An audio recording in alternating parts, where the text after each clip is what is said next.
Hello बच्चों, welcome back. उम्मीद करता हूँ इससे पहले के 2 लेक्चर आपने देखे होंगे और उन 2 लेक्चरों में हमने एक कंसेप्चुअल पहुंच बना ली है कि हम बैंड के बारे में हम जान चुके हैं। तो कुछ ऐसा था हमारा पिछला डायग्राम कि अगर हमारे पास बहुत सारे एटम मिलकर क्रिस्टल बना रहे हैं, एक कंबाइंड स्ट्रक्चर बना रहे हैं, तो उसमें तो एक तो हम ये लेते हैं वैक्यूम लेवल। ये वैक्यूम VAC लिखिए, वैक्यूम लेवल है। और हम कहते हैं ये एनर्जी की वो लेवल है जितना अगर इलेक्ट्रॉनों को आप कह सकते हो मिल जाए एनर्जी, तो इलेक्ट्रॉन एक तरह से फ्री हो जाएंगे हमारे क्रिस्टल के अंदर घूमने के लिए, या हम कह सकते हैं क्रिस्टल से बाहर भी जाने के लिए।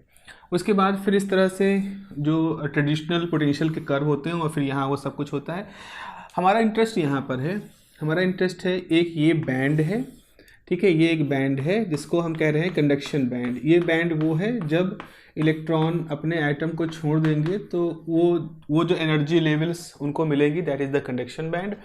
उससे जस्ट नीचे एक बैंड होता है जिसको कि हम नाम देते हैं वैलेंस बैंड। यानी कि ये वो स्थिति है जब इलेक्ट्रॉन अभी एटम के आउटर मोस्ट ऑर्बिट में है, ठीक है, यानी न्यूक्लियस से दूर है, तो उनके ऊपर बाइंडिंग फोर्स कम है, ऑब्वियस सी बात है, but they are still with the atoms, अभी भी वो एटम के साथ हैं, बट सबसे आखिरी ऑर्बिट में, मतलब उसके बाद अब उनको एनर्जी मिलेगी तो वो फ्री हो जाएंगे, कंडक्शन बैंड में चले जाएंगे।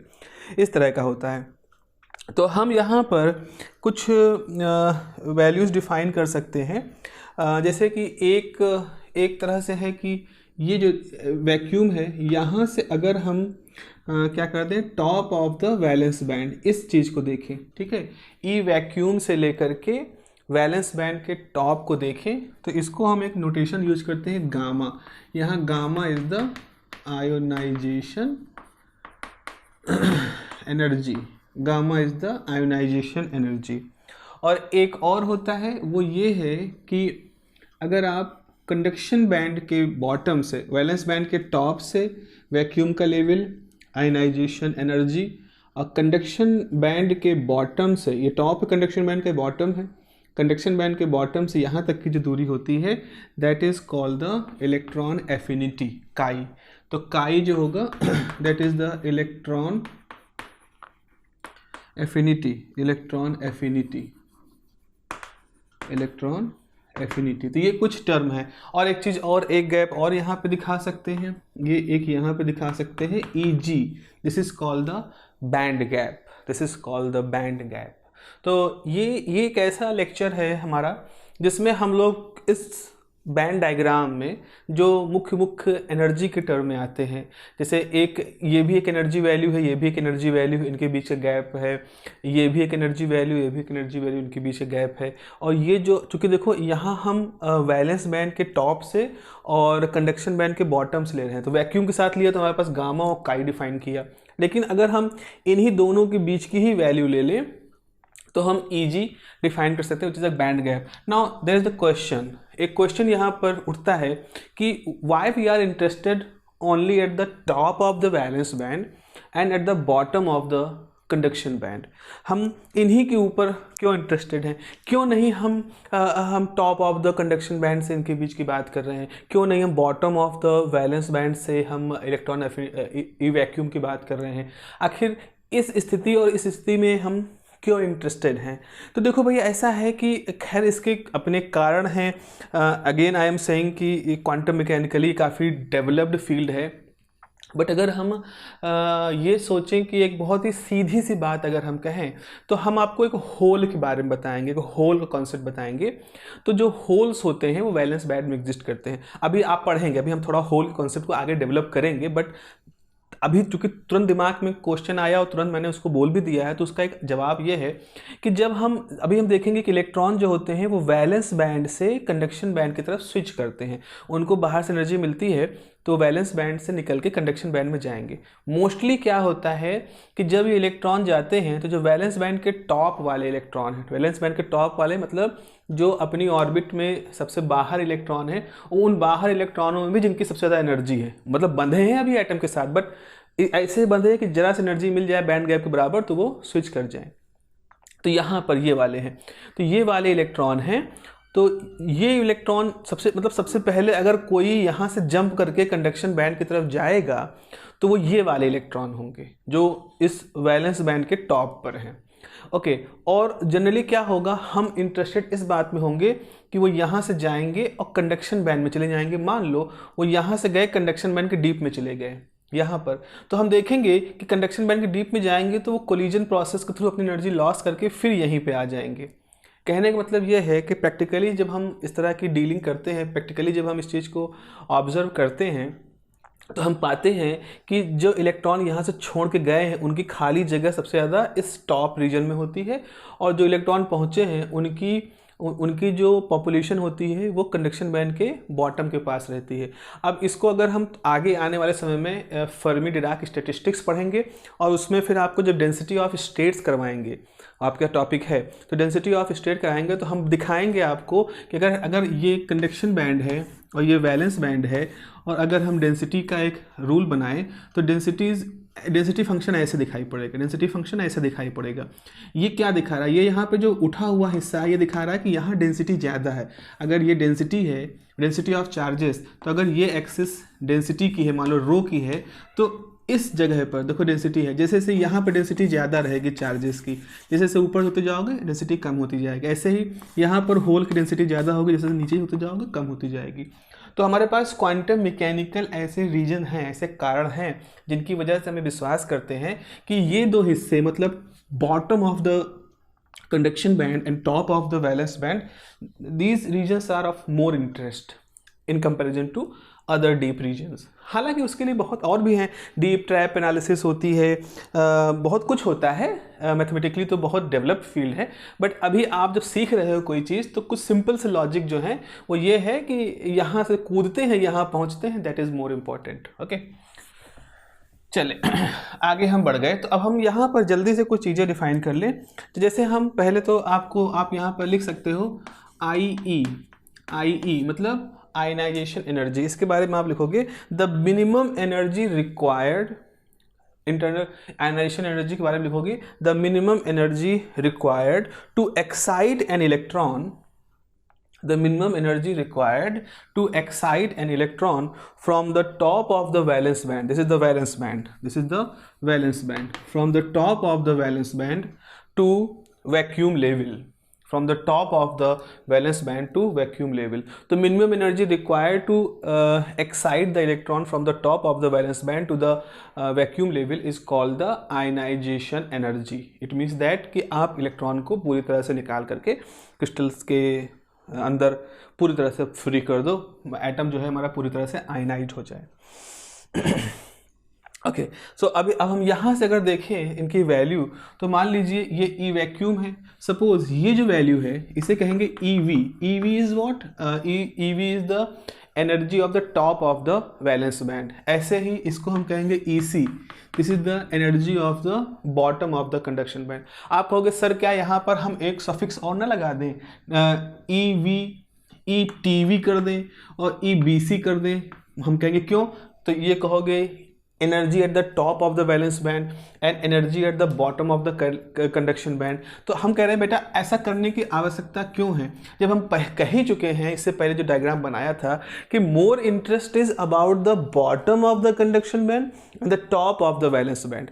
जब ये पूरी तरह से डिक्लेयर्ड है कि ये ही दो एनर्जी लेवल्स हैं जो कि हमारे इंटरेस्ट के हैं सबसे ज़्यादा because of the density of state के पर्सपेक्टिव से देखा जाए, देन क्यों हम इतनी सारी कॉम्प्लिकेशन करें जब हमारे लिए ये bottom of the valence band उतना इंटरेस्ट का है ही नहीं, हमारे लिए top of the conduction band उतने इंटरेस्ट का है ही नहीं। तो जब इंटरेस्ट के नहीं है, हमारी एनालिसिस में नहीं आने वाले हैं, देन हम ज़बरदस्ती के उसके अंदर नए तरह के नोटेशन क्यों यूज करें। तो इसलिए अगर हम कह रहे हैं EV, it means that valence band का टॉप। अगर हम कह रहे हैं EC, it means that conduction band का बॉटम। सिंपल सी बात, इसमें यही मतलब ये वेल डिक्लेयर्ड पैरामीटर्स हैं। तो आपने लिखा, तो अब इस हिसाब से देखा जाए तो आप यहाँ पर इसी डायग्राम को देखो, आपके पास ये आएगा कि E वैक्यूम है, E वैक्यूम है, E vacuum is, E vacuum में अगर हम गामा जोड़ दें, gamma is the ionization energy, और EV जोड़ दें तो EV प्लस गामा EVC। तो इस डायग्राम से आप देख रहे हो कि ई वैक्यूम लेवल की जो एनर्जी लेवल है, वैक्यूम लेवल की जो एनर्जी है वो आयनाइजेशन प्लस EV के बराबर होती है। अब इसको कैसे लिख दो, आयनाइजेशन क्या होती है, ये हो गया वैक्यूम माइनस EV, इस तरह से लिख दो। या जो वैलेंस बैंड की एनर्जी क्या होती है उसको निकालना है तो E वैक्यूम में से गामा माइनस कर दो। ये सारे हम इस तरह से लिख सकते हैं। तो मेरे ख्याल से मेरा सजेशन ये है, आप ये डायग्राम याद रखो, आप इन सबको भूल जाओ, आप डायग्राम याद रखो। एनी मोमेंट जब भी आपको आवश्यकता हो आप इस डायग्राम को सीधे तौर पर याद कर लोगे और आपको ये सारी वैल्यूज़ मालूम चल जाएंगे। ठीक है ना। अब चलिए आगे बढ़ते हैं। ये हो गया आयनाइजेशन एनर्जी का। उसके बाद अब हम लिखते हैं इलेक्ट्रॉन एफिनिटी। इलेक्ट्रॉन एफिनिटी, जल्दी से हम इन सबको वाइंड अप करते हैं, फिर हम आपको नेचर ऑफ बैंड बताएंगे सो दैट कि आज के इस 20 मिनट के लेक्चर में वो सारी चीज़ें कंप्लीट हो जाएं। तो इलेक्ट्रॉन एफिनिटी क्या है? Electron affinity is the difference from the vacuum level energy to the bottom of the conduction band. लिखें इस चीज़ को, energy difference between the vacuum level and bottom of conduction band is called electron affinity, is called electron affinity. अभी हम purposely electron affinity को discuss नहीं कर रहे हैं, हम इसको डिस्कस करेंगे जब हम मेटल, कंडक्टर और सेमीकंडक्टर का हेटेरो जंक्शन वाली बात करेंगे, क्योंकि वहाँ पर फिर इलेक्ट्रॉन एफिनिटी का मसला आपके सामने आएगा। तो अभी हम पर्पसली इसको हम सिर्फ लिख रहे हैं लैंग्वेज भाषा में, लैंग्वेज के रूप में। So energy difference between the vacuum level and the bottom of the conduction band is the electron affinity. और यहाँ से आप देख रहे हो अगर EC है, अगर EC में हम काई जोड़ दें तो E वैक्यूम हो जाएगा। सो आप लिखोगे E vacuum is equal to, this is EC plus chi, chi बोलते हैं इसको, काई हो गया। तो यहाँ से आपके पास काई की डेफिनेशन आ गई कि वैक्यूम लेवल में से अगर हम कंडक्शन बैंड की एक डिफरेंस ले लें या कंडक्शन बैंड जो है उसको अगर हम देखें तो EC बराबर क्या हो जाएगा, E वैक्यूम माइनस काई, ये आ गया। तो इस तरह से हम EV EC की भी वैल्यू वैक्यूम और इलेक्ट्रॉन एफिनिटी के रूप में दिखा सकते हैं। EV की वैल्यू को हम वैक्यूम एनर्जी और आयनाइजेशन एनर्जी के टर्म में दिखा सकते हैं। अब बात आती है what is the band gap. तो बैंड गैप का मतलब ये है कि ये गैप, ये एनर्जी किस लिए यूज हुई होगी, इस यहाँ वैलेंस बैंड के जो इलेक्ट्रॉन हैं उनको एक्साइट करके कंडक्शन बैंड में भेजने के लिए। तो जो मिनिमम अमाउंट ऑफ एनर्जी चाहिए, तो मिनिमम अमाउंट ऑफ एनर्जी कौन अवेल करेगा, जो सबसे टॉप पे यहाँ होगा और जो सबसे बॉटम पे जाएगा, उन्हीं के लिए तो मिनिमम डिफाइन कर सकते हो। अगर आपने कोई इलेक्ट्रॉन यहाँ से चूज कर लिया और सोचा यहाँ भेजेंगे तो ये जो गैप होगा ये तो ऑटोमेटिकली लार्जर हो गया। तो ऑब्वियस सी बात है लार्ज एनर्जी चाहिए। हम कह रहे हैं मिनिमम एनर्जी मतलब जस्ट यहाँ से उठाओ और जस्ट यहाँ पर ड्रॉप कर दो। तो यही चीज़ लिखो यहाँ पर, the minimum energy required to excite an electron,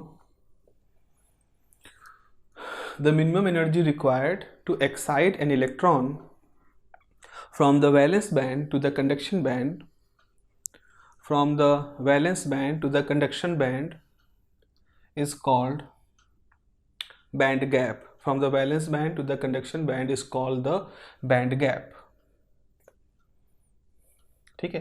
तो इसका मतलब है बैंड गैप बराबर क्या हो जाएगा, EG बराबर क्या हो जाएगा, EG बराबर हो जाएगा हायर वैल्यू है EC, हायर वैल्यू है EC, लोअर वैल्यू है EV। तो ये तो सिंपल सी बात हो गई है कि जो एनर्जी कंडक्शन बैंड में है और उसमें से अगर हम वैलेंस बैंड में जो एनर्जी थी इसको माइनस कर दें तो हमें वो एनर्जी मिल जाएगी जो कि वैलेंस बैंड से कंडक्शन बैंड में इलेक्ट्रॉन को भेजने के लिए हमने खर्च की है।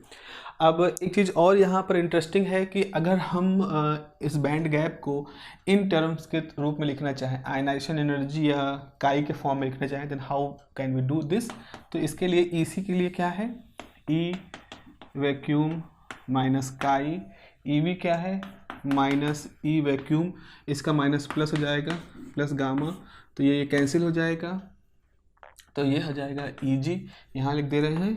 तो band gap is plus gamma minus काई। तो अगर आप किसी सेमीकंडक्टर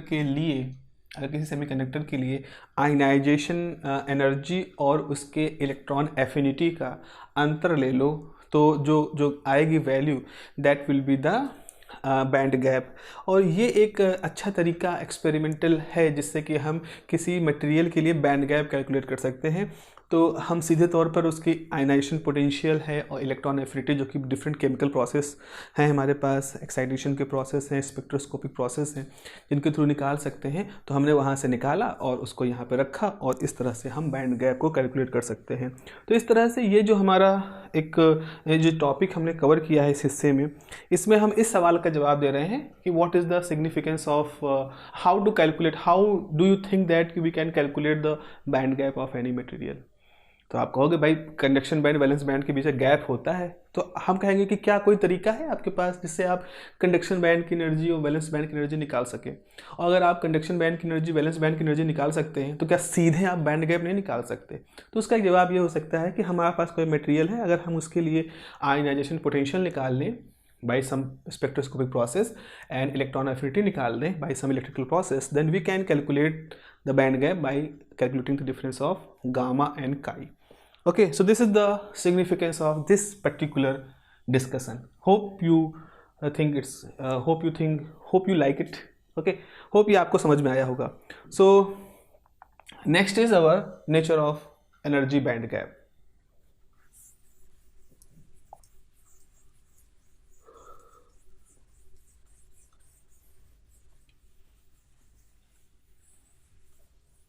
ओके, सो उसी कंटिन्यूशन में आगे हम बात करते हैं nature of band diagram, nature of band diagram. तो चलिए अब हम इसको उस तरह से लिखते हैं जैसा कि किताबों में आपके बना हुआ है। हमारे पास इस तरह से एक कंडक्शन बैंड है, हमारे पास इस तरह से एक वैलेंस बैंड है। पिछले डिस्कशन से आपको ये शायद क्लियर हो गया होगा कि जो बैंड है, इनको हम बैंड इसलिए कहते हैं because these bands are the collection of energy levels. Basically हो क्या रहा है कि इन बैंड में बहुत सारी एनर्जी लेवल्स हैं, वो एनर्जी लेवल्स जो बहुत पास पास हैं और उनका पूरा गुच्छा है इसके अंदर अरेंज है, और उसी वजह से हम इसको पूरा बैंड कह रहे हैं। This is the band. ऐसे ही यहाँ पर भी है, यहाँ बहुत सारी एनर्जी लेवल्स हैं, very closely placed, so this is called the band. Okay, this is the band, valence band. अच्छा, अगर मैं कहूँ कि मेरे पास यहाँ पर अब यहाँ पर क्या है, इलेक्ट्रॉन्स हैं, जो सर्किल्स हैं ये हमारे इलेक्ट्रॉन्स हैं। ये कौन से इलेक्ट्रॉन है बच्चों? ये वो इलेक्ट्रॉन है ना जो कि बंधे हुए हैं एटम में और अभी एटम से अलग नहीं हुए हैं। वो अभी यहाँ कोई नहीं, यहाँ पे कोई इलेक्ट्रॉन नहीं है। लेकिन हम कहेंगे कि ऐसा हो सकता है क्या, कोई ऐसी सिचुएशन हो सकती है कि हम एक क्रिस्टल लें जिसके अंदर जितनी इलेक्ट्रॉन है सबके सब बंधे हों, खासतौर पे सेमीकंडक्टर क्रिस्टल लें। तो ऐसा भी हो सकता है कि रूम टेम्परेचर पर कुछ इलेक्ट्रॉन फ्री हो। क्यों ऐसा हो सकता है? क्यों हम सोच रहे हैं कि रूम टेम्परेचर पर इलेक्ट्रॉन कुछ अवेलेबल होने चाहिए? क्योंकि जब रूम टेम्परेचर होता है T, तो वहाँ पर 3/2 kBT इतनी थर्मल एनर्जी होती है। This is the Boltzmann constant, KB is the Boltzmann constant. और वो कहता है कि due to the presence of temperature, जैसे due to the presence of velocity there is a kinetic energy, due to some specific position there is a potential energy। उसी तरह से due to the presence of that thermal energy, due to the presence of the temperature there must be a thermal energy, और वो thermal energy 3/2 kT की होगी। और energy की खास बात क्या है थर्मल एनर्जी की? वो हमेशा हायर से लोअर की तरफ ट्रांजिट करती है, हायर से लोअर की तरफ मूव करती है। तो अगर हम इस रूम टेम्परेचर पर अपना क्रिस्टल रखे हैं तो क्रिस्टल का टेम्परेचर अगर रूम टेम्परेचर से कम है तो क्या होगा, रूम का टेम्परेचर, रूम की हीट एनर्जी ऑटोमेटिकली क्रिस्टल के अंदर चलती चली जाएगी। हमें कुछ नहीं करना, ऑटोमेटिकली वो इसके अंदर डिफ्यूज होती चली जाएगी। और जब एनर्जी जाएगी तो कहीं कुछ तो करामात करेगी, तो एनर्जी जाएगी वो उन इलेक्ट्रॉनों को ट्रांसफ़र हो जाएगी जो इलेक्ट्रॉन उसके अंदर हैं। तो जो आउटर मोस्ट ऑर्बिट के इलेक्ट्रॉन हैं वो क्या करेंगी, वो तो वैसे ही भागने के चक्कर में थे, तो जैसे ही उनको थर्मल एनर्जी मिली they will start to move from its own position, तो अपने पोजीशन से बाहर चले जाएंगे। अब बाहर चले जाएंगे, जैसे इलेक्ट्रॉन बाहर जाएंगे इमीडिएटली हम कहेंगे no these are the free electrons, अब ये अवेलेबल हैं कंडक्शन करने के लिए। तो हम यहाँ कैसे शो करेंगे? हम यहाँ ऐसे शो करेंगे कि इलेक्ट्रॉन्स अपनी जगह छोड़ के जाएंगे और वो कंडक्शन बैंड में प्रेजेंट हो जाएंगे। तो क्या होगा, थर्मल एनर्जी की वजह से एट रूम टेम्परेचर कुछ इलेक्ट्रॉन यहाँ से जाएंगे और हम कह रहे हैं यहाँ पर एक खाली जगह बना दें, इस कलर से खाली जगह है, और इलेक्ट्रॉन कहाँ ट्रांजिट कर गए, इलेक्ट्रॉन ट्रांजिट कंडक्शन बैंड में, हमने ये कंडक्शन बैंड बना दिया है। ऐसे ही कोई इलेक्ट्रॉन यहाँ पे है, वो यहाँ से गायब हो गया तो उसके मूवमेंट की वजह से कंडक्शन बैंड में ये हो गया। ऐसे ही मान लो ये इलेक्ट्रॉन यहाँ से चला गया और इसकी वजह से एक इलेक्ट्रॉन यहाँ पर आ गया। तो आप देख रहे हो वैलेंस बैंड में कुछ खाली जगहें हैं। इन खाली जगहों को, इन वैकेंट पोजीशन को हम क्या नाम देने वाले हैं? Hole. Hole is the absence of electron. और ये इलेक्ट्रॉन कहाँ पहुँच गए हैं? कंडक्शन बैंड में। तो यहाँ कंडक्शन बैंड में। लेकिन होता क्या है कि जैसे इलेक्ट्रॉन एनर्जी पाए थे तो बाहर गए थे। सोचिए ऐसा है कुछ, एक इलेक्ट्रॉन की आउटर मोस्ट ऑर्बिट में इलेक्ट्रॉन चक्कर लगा रहा है, उसको एनर्जी मिली और इलेक्ट्रॉन बाहर निकल गया और क्रिस्टल में चक्कर लगा रहा है। जब क्रिस्टल में चक्कर लगा रहा है तो उसकी जो उसने एनर्जी ली थी वो टक्कर उक्कर मार के उसने लॉस कर दी। जब वो एनर्जी लॉस कर दी तो अब क्या होगा? फिर से गुजरेगा तो फिर कोई एटम उसको पकड़ लेगा, अपने चक्कर लगवाना शुरू कर देगा। तो इस तरह से क्या होगा कि जैसे ये इलेक्ट्रॉन यहाँ से गया, फ्री हुआ और कंडक्शन बैंड में गया, तो ये इलेक्ट्रॉन जो फ्री हुए हैं ये क्या करते हैं? ये 10 टू पावर लगभग 10 टू पावर -10 सेकेंड के बाद वापस से अपनी जगह पर आ जाते हैं। जो खाली जगह थी वो आ गए। अब यहाँ पर भी ये होता है, जैसे मान लो ये होल है, हो सकता है ये इलेक्ट्रॉन यहाँ चला जाए। अगर ये इलेक्ट्रॉन यहाँ चला जाएगा तो होल यहाँ क्रिएट हो जाएगा, होल यहाँ क्रिएट हो जाएगा। तो ये इलेक्ट्रॉन जो है वो इसमें जंप कर जाएगा और फिर से यहाँ पर एक इलेक्ट्रॉन प्रेजेंट हो जाएगा। तो मेरा कहने का मतलब ये है कि ये जो प्रक्रिया है ये हमेशा चलती रहती है। तो रूम टेम्परेचर पर हम कहते हैं, रूम टेम्परेचर पर हर मटेरियल के अंदर, खासतौर पर सेमीकंडक्टर मटेरियल की बात करें तो रूम टेम्परेचर पे सेमीकंडक्टर मटेरियल के अंदर हमेशा कुछ होल्स रहते हैं। वो होल्स क्यों बन रहे हैं? क्योंकि इलेक्ट्रॉन अपनी जगह छोड़ के बाहर जा रहे हैं। एट द सेम टाइम वो जो इलेक्ट्रॉन कंडक्शन बैंड में गए हैं वहाँ से वापस भी आ रहे हैं। तो आना जाना दोनों लगा हुआ है, आना जाना दोनों लगा हुआ है। ये कुछ कुछ वैसा ऐसे प्लेटफॉर्म है, ऐसे एक प्लेटफॉर्म है। तो प्लेटफॉर्म पे हर समय अगर कुछ लोग ऐसे खड़े हैं जो कहीं जाने के लिए मोटिवेटेड हैं, तो वहाँ हमेशा कुछ लोग ऐसे होंगे जो कहीं से आ रहे होंगे। और ये कुछ बैलेंस, इसीलिए ऐसा नहीं होता कि पूरा का पूरा प्लेटफॉर्म भरा हुआ है, जो कि सब आए ही हैं। जाने वाले भी हैं, आने वाले भी हैं। किसी समय आप प्लेटफॉर्म पे जाके चेक करोगे, वहाँ लोगों का इंटरव्यू लोगे तो आपको वहाँ जाने वाले, शहर से जाने वाले लोग भी मिलेंगे और शहर में आने वाले लोग भी मिलेंगे एट एनी सिचुएशन। हाँ, मान लो कोई आपके शहर में कोई कुंभ है, आप प्रयागराज में रहते हो, आपके यहाँ कुंभ होने वाला है, तो वहाँ आने वाले लोगों की संख्या ज़्यादा हो जाएगी। That is a different situation. That is situation very much like the doping condition, जहाँ मेजॉरिटी और माइनॉरिटी का रेशियो चेंज हो गया है।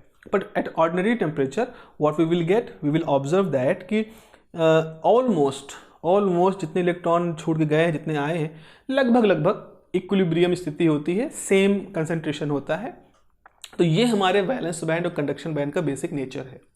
तो हमने ये कहा कि रूम टेम्परेचर जब होता है तो रूम टेम्परेचर पर there is a kind of transition from the valence band to the conduction band and from the conduction band to return to the valence band. अच्छा, ये है कि क्या ऐसा कोई टेम्परेचर है जहां हम ये मान लें कि ये सब ना होता हो? तो है, ऐसा एक थ्योरेटिकल टेम्परेचर है 0 केल्विन। 0 केल्विन एक बच्चों ऐसा theoretical temperature, I would say theoretical temperature, क्योंकि थर्मोडायनेमिक्स का थर्ड लॉ यही कहता है कि it is not possible to get the 0 Kelvin temperature practically in the finite processes. This is a law. We can't get the 0 Kelvin temperature by certain finite processes is a law. It means that we can't get the 0 Kelvin temperature. But अगर हम फिर भी मान रहे हैं तो we are just assuming some theoretical limits. तो theoretically 0 Kelvin एक ऐसा टेम्परेचर होता है जहाँ पर पूरे का पूरा वैलेंस बैंड फिल होता है, क्योंकि यहाँ पर इलेक्ट्रॉनों के पास एटम से छूट के बाहर जाने की और इस तरह की एनर्जी नहीं है। तो आपके सारे वैलेंस बैंड फिल्ड रहते हैं और पूरा कंडक्शन बैंड खाली रहेगा। तो सेमीकंडक्टर के केस में हम ऐसा कह सकते हैं कि 0 केल्विन टेम्परेचर एक ऐसा है जब वो पूरी तरह से वैलेंस बैंड फिल्ड रहेगा और कंडक्शन बैंड पूरी तरह से खाली रहेगा। इसके अलावा और कोई टेम्परेचर है 0 से ऊपर तो हमको हमेशा कुछ खाली जगह वैलेंस बैंड में दिखाई पड़ेंगी और कुछ इलेक्ट्रॉन कंडक्शन बैंड में जाएंगे। अब जब इलेक्ट्रॉन कंडक्शन बैंड में जाते हैं तो वहाँ फंस नहीं जाते, रुके नहीं होते, वो वहाँ भी मूव करते रहते हैं। और ये इलेक्ट्रॉन जब कंडक्शन बैंड में मूव करते हैं तो ये अपने आयनों से टक्कर करते हैं, आपस में टक्कर करते हैं। इन सारी टक्करों की वजह से ये जो इलेक्ट्रॉन्स होते हैं इनकी अपनी खुद की एक एवरेज वेलोसिटी आ जाती है और उस एवरेज वेलोसिटी को हम क्या नाम देते हैं? Drift velocity. हम ड्रिफ्ट वेलोसिटी कहते हैं। तो बस इमेजिन करें एक भीड़ है, ठीक है, सोचो ये कुछ खोपड़ियाँ हैं जो भीड़ के अंदर हैं, कुछ लोग हैं, ये पूरी भीड़ है और आप ड्रोन कैमरा से इसको देख रहे हो, तो आप ड्रोन कैमरा से हो और आप इस भीड़ को देख रहे हो, ये पूरी भीड़ के मान लो इमेजिनरी बाउंड्री है। आप क्या देखते हो, इसमें से एक कोई आदमी है, ये बहुत तेज़ी से आगे जा रहा है, इनसे बात कर रहा है, फिर इनसे बात कर रहा है, फिर इनसे बात कर रहा है, फिर कूद के यहाँ बात कर रहा है, यहाँ बात कर रहा है, यहाँ बात कर रहा है, सबसे बात कर रहा है। ये कुछ ज़्यादा एक्टिव है, लेकिन कभी भी ऐसा नहीं कि भीड़ को छोड़ के बाहर चला जा रहा है, ठीक है। फिर ये घूम रहा है, ऐसे कुछ लोग हैं जो ज़्यादा नहीं घूम रहे, इधर उधर घूम रहे हैं। तो हम ये देखते हैं कि इस भीड़ के अंदर कुछ लोग हैं जो बहुत एक्टिव हैं, लेकिन फिर भी ये पूरी की पूरी भीड़ उस वेलोसिटी से नहीं मूव कर रही जिस वेलोसिटी से अकेला इंसान मूव कर रहा है। भीड़ के अंदर हलचल है, पर पूरी पूरी भीड़ जो है वो धीरे धीरे जो पूरा काफिला है लोगों का वो धीरे धीरे मूव कर रहा है। जैसे यहाँ से था, फिर धीरे धीरे मूव कर रहा है इस तरह से। अब ये लोग मतलब आगे खिसक रहे हैं इस तरह। जैसे बारात में नहीं होता है, जैसे बारात में आप देखो जनवासा चलता है तो कुछ लोग हैं डांस कर रहे हैं, मार एनर्जी से भरपूर हैं, लेकिन फिर भी पूरे बारात की जो वेलोसिटी है वो उतनी नहीं जितनी उस 1 2 4 व्यक्तियों की अत्यधिक ऊर्जा वाले व्यक्तियों की वेलोसिटी के बराबर है, उतनी ऊर्जा के साथ नहीं मूव कर रहा है। तो यही कुछ केस होता है ड्रिफ्ट वेलोसिटी का। तो हम ये देखते हैं कि इस पर्टिकुलर पार्टिकल की अगर हम वेलोसिटी देखें तो ये शायद कई मीटर पर सेकेंड है, बहुत बहुत हाई, मतलब ये पर सेकेंड हो सकता है 10 15 20 मीटर चला जाए, इतना है। लेकिन जब पूरी भीड़ की जो वेलोसिटी होती है वो होती है कुछ सेंटीमीटर पर सेकेंड या कुछ मिलीमीटर पर सेकेंड होती है। तो हम कह रहे हैं कि पूरी भीड़ जो है वो 10 सेंटीमीटर प्रति मिनट 10 सेंटीमीटर पर सेकेंड की स्पीड से चल रही है, लेकिन उसके अंदर जो पार्टिकल है वो कई मीटर पर सेकेंड की स्पीड चल रहे हैं।